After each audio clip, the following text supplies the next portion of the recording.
Live from WTVO 17 and your home team. Eyewitness News at 6 starts now. An early morning shooting on Rockford's east side leaves one woman hurt. Now police are looking into what led up to the incident as the victim recovers. Calls for racial justice continue across the state line. How one Wisconsin community is tackling the issue that they say hits close to home. And the COVID-19 pandemic impacting nearly every industry across the state line.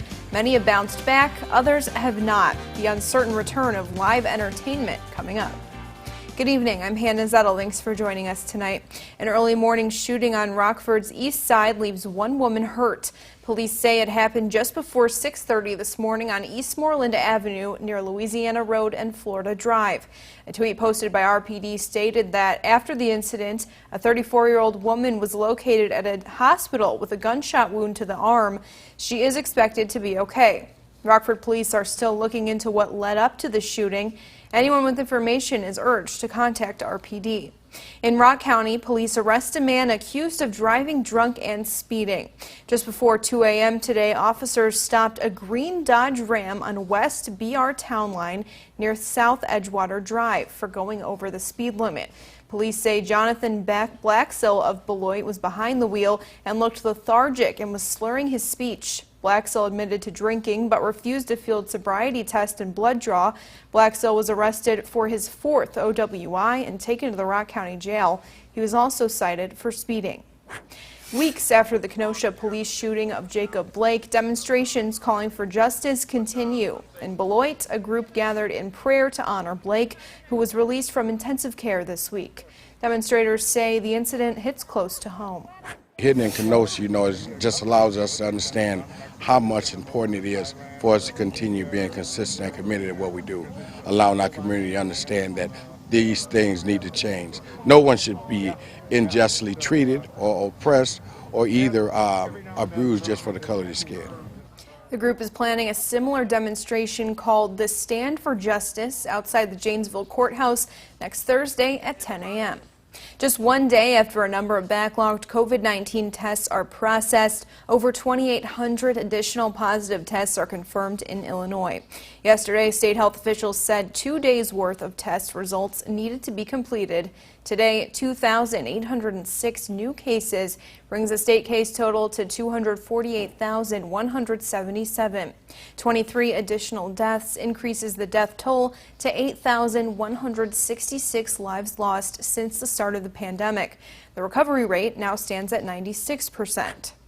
Since the beginning of the pandemic, many doctors have become more successful at getting COVID-19 patients who do have to be hospitalized discharged to home more quickly. One doctor with OSF Healthcare says all viruses cause inflammation, which is the body's attempt to control the spread of the virus. COVID-19 is no exception. However, some people's immune system creates such a big response, the inflammation can lead to excessive damage, leaving long-term negative effects. And things that we are only aware of now because people that became infected in February and March are now showing us what happens over the long term. Our concern remains not only the acute infection, but ensuring that long-term damage doesn't occur to anybody that has the disease.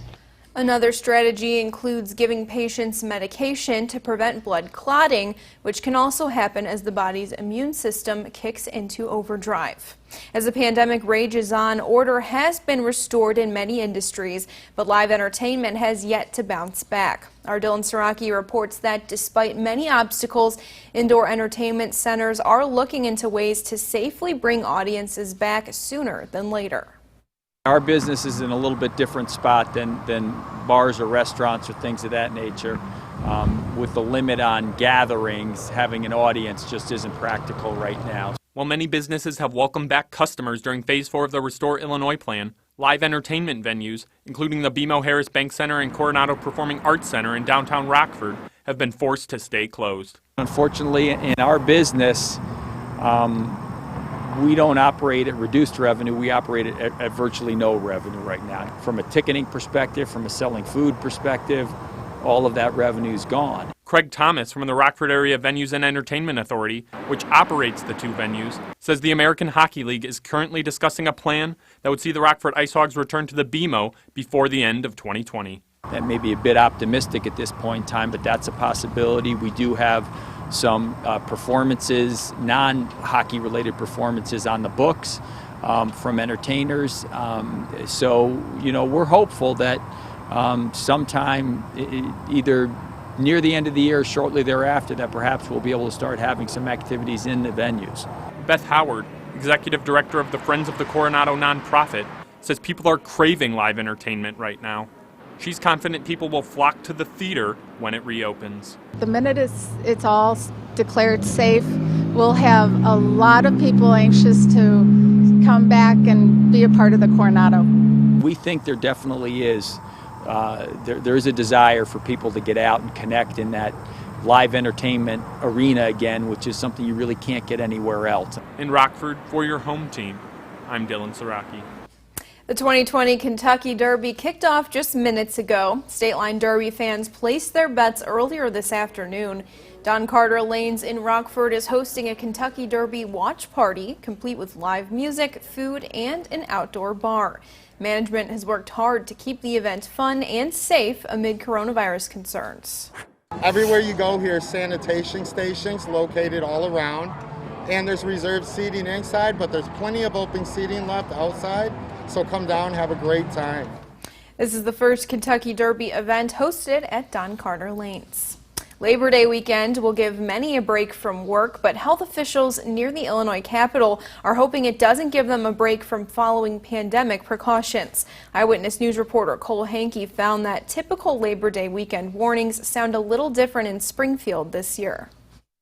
Every Labor Day weekend, public officials give the same warnings, especially to those spending it on a lake. With the pandemic that we're in right now, with the holiday weekend, you're not seeing as much travel as far as people leaving the area, so there's going to be more as far as people in the Springfield area. But this year's long weekend comes with a few more warnings because of the pandemic.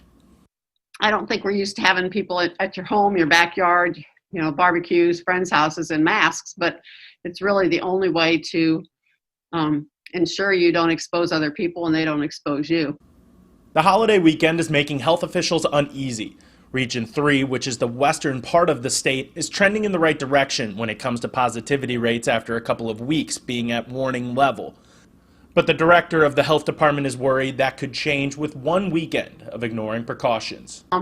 You know, it looks like a gorgeous weekend and people want to be out and about and spend time with family and friends. And, you know, family and friends you don't usually consider risk factors to yourself when, in fact, we don't know who's carrying the virus and who isn't. The public health department is going to increase the number of staff checking on businesses to make sure they are following the distancing and masking rules.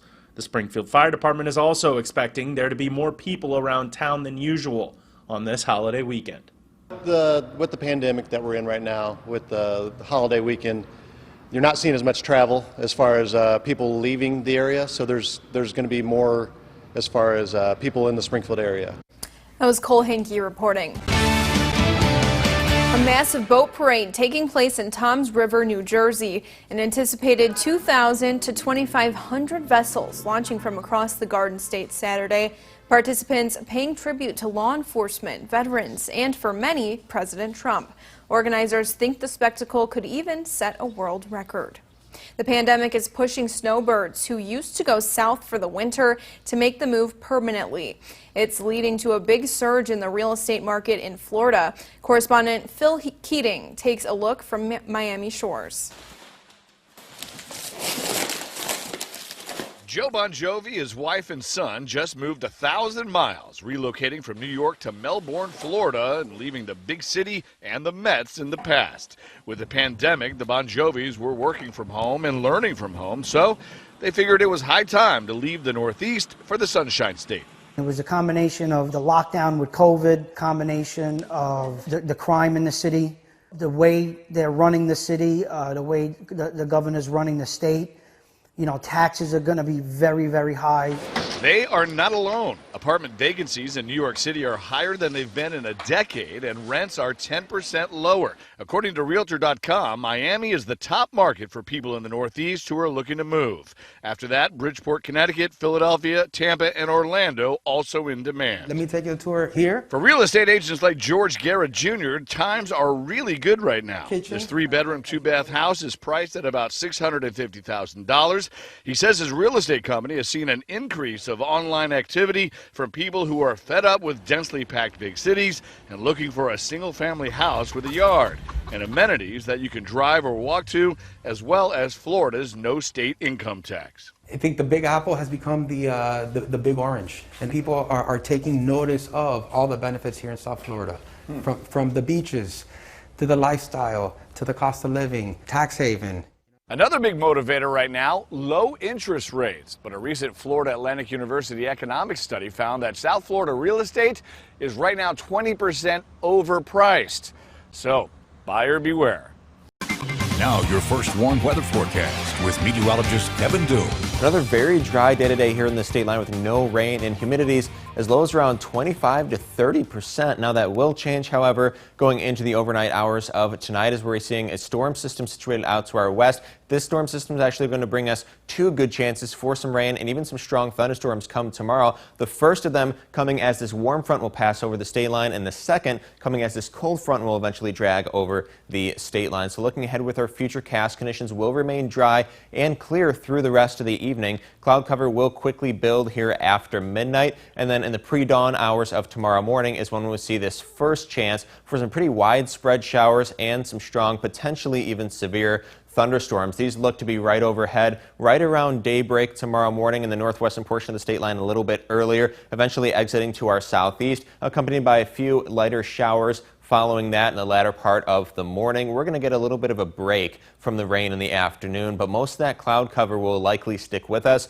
before we do see another chance for some showers and some strong, possibly severe thunderstorms once again come through later on in the evening. Now, by midnight or so, most of the rain, if not all of it, should be out of the state line. We are going to see quite a bit more cloud cover overhead for our Monday. Going to look at some mostly cloudy skies for our Labor Day. We shouldn't see any rain for the holiday, at least through the better part of the day, but we do see a good chance coming through after sunset, and then especially as we head on into the overnight hours. So the Storm Prediction Center does have the whole state line under a slight risk or category 2 of 5 for severe weather tomorrow. Now, our main concerns are definitely some heavy downpours and some very strong wind gusts. Now, some sizable hail is definitely possible as well. An isolated tornado or two cannot be ruled out, especially with the storms that are going to come through later on in the evening, not so much with the storms early on tomorrow morning. Now, just with these two systems tomorrow, much of the area could expect to see anywhere from an inch to, anywhere from about a half an inch to over an inch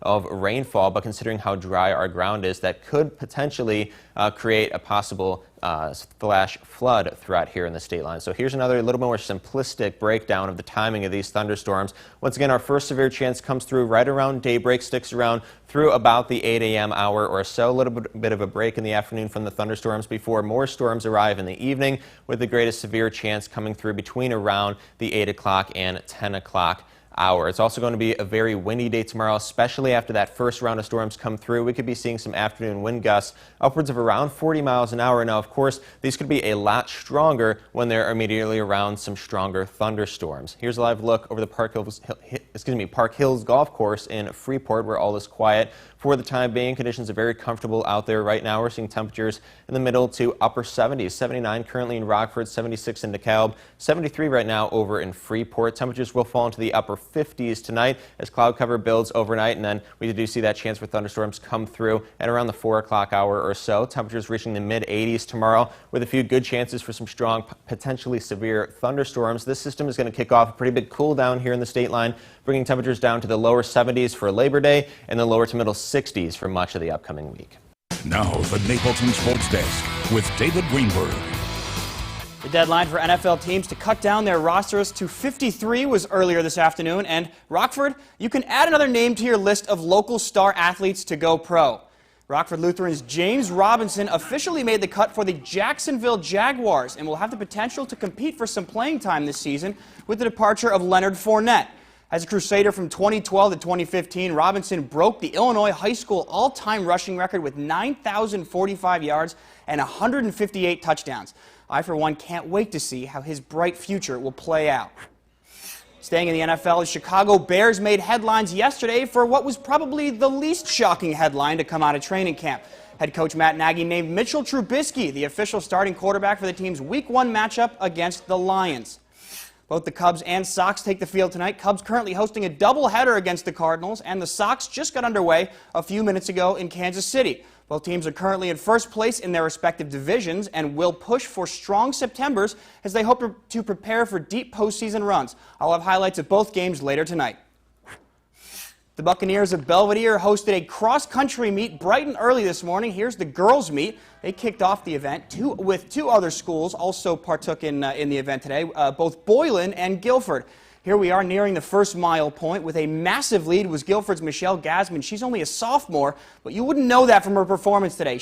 There she is coming down the final stretch now. She coasted to an easy victory today with a time of 19:08. She took home first place by almost a full minute and a half margin. Despite her efforts, the Guilford girls fell just 2 points short of a victory, 33-31. To the boys' race now. It was a windy one out there, not the easiest running conditions when it's gusty like that, but overall a nice morning. This was a hard-fought race. The boys battled it out. Rounding the mile 1 turn here, you see this one's a lot closer than the girls' race. In the front is Guilford's Juan Del Real, followed by a couple of his teammates and a couple from Boylan as well. Down the final stretch, Del Real was able to hold off his competitors and get the first place nod with a time of 16:38. The boys' team was able to split with the Titans. The Guilford guys won this one 20-38. All right, 1, 2, 3. Thunder!